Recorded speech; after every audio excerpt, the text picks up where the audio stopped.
Have you ever been ghosted 1 minute? Everything seems fine.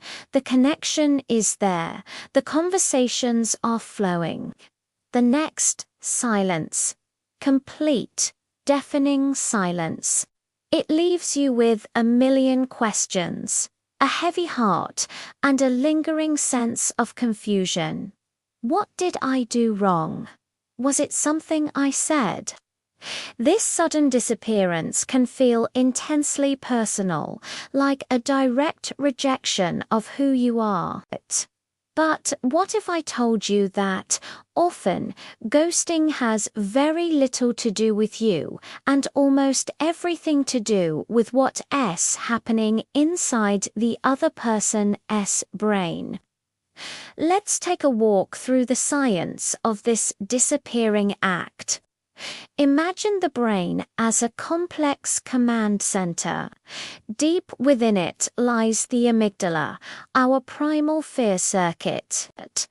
This is the part of the brain responsible for our survival instincts, the fight, flight, or freeze response. When we perceive a threat, whether it's a tiger in the wild or something more modern and emotional, the amygdala sounds the alarm. For some people, particularly those with an avoidant attachment style, emotional intimacy itself can trigger this alarm. So, what's happening on a chemical level? The experience of getting close to someone, of being vulnerable, doesn't register as safe for them. Instead, their nervous system interprets this closeness as a potential loss of self, a loss of control. The brain chemistry shifts dramatically. Dopamine, the neurotransmitter associated with pleasure and reward, which might have been flowing freely during the early exciting stages of getting to know you, suddenly plummets. In its place, cortisol, the stress hormone, floods their system. Their body is now in a state of high alert. It's no longer about connection. It's about survival. And the brain's primary directive becomes escape the threat. This is the flight mode in action. Disappearing, cutting off all contact, becomes the quickest, most effective way to relieve this internal pressure and intense anxiety.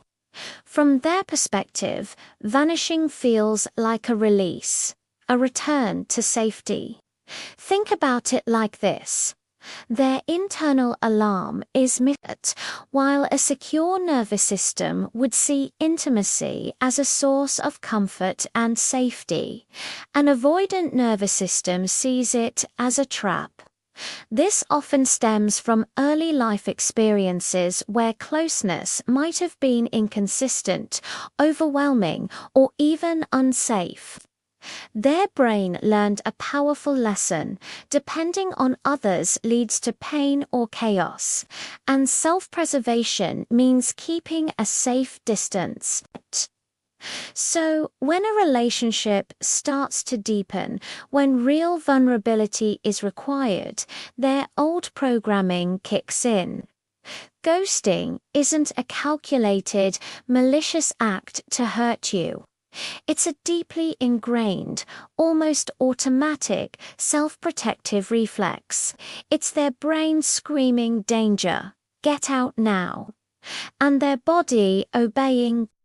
Understanding this neurobiological process isn't about making excuses for the person who ghosted you. The pain it causes is real, and the lack of communication is undeniably hurtful and disrespectful. Accountability still matters. But this explanation can offer a different perspective. It can shift the narrative from "I was rejected" to "their system was overwhelmed."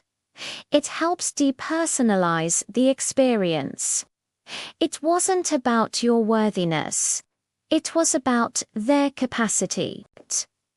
Their nervous system simply couldn't handle the level of connection that was forming. They weren't running from you, specifically. They were running from the feeling of closeness itself. So, what does healing look like in the aftermath of being ghosted? It starts with accepting this explanation. It means recognizing that you are trying to build a connection with someone whose internal wiring perceives connection as a threat. You can't fix their fear circuit for them. You can't logically convince their amygdala that you are safe. Chasing them, demanding an explanation, or trying to win them back is often a futile effort.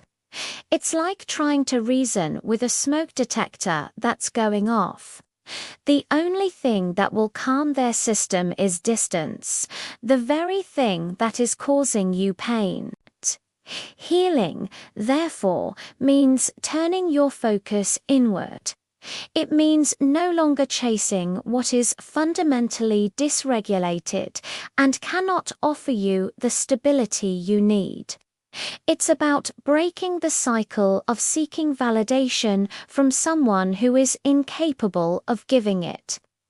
This is your opportunity to reevaluate what you truly seek in a relationship. The roller coaster of an inconsistent connection might feel exciting. The highs are high because the lows are so low, but it's ultimately chaotic. It keeps your own nervous system in a state of anxiety, constantly guessing and seeking reassurance.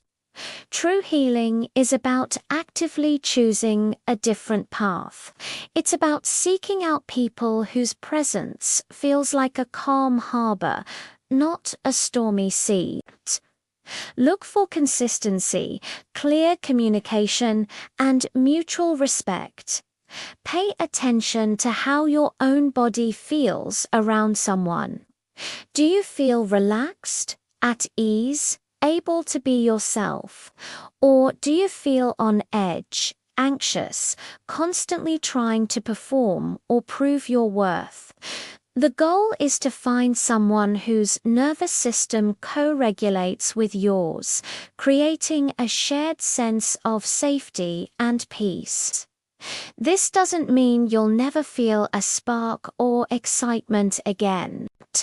It means you'll learn to differentiate between the anxiety of inconsistency and the genuine excitement of a healthy, budding connection.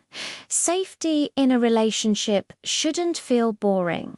It should feel like freedom. Freedom to be vulnerable without fear of abandonment. Freedom to express your needs and know they will be heard.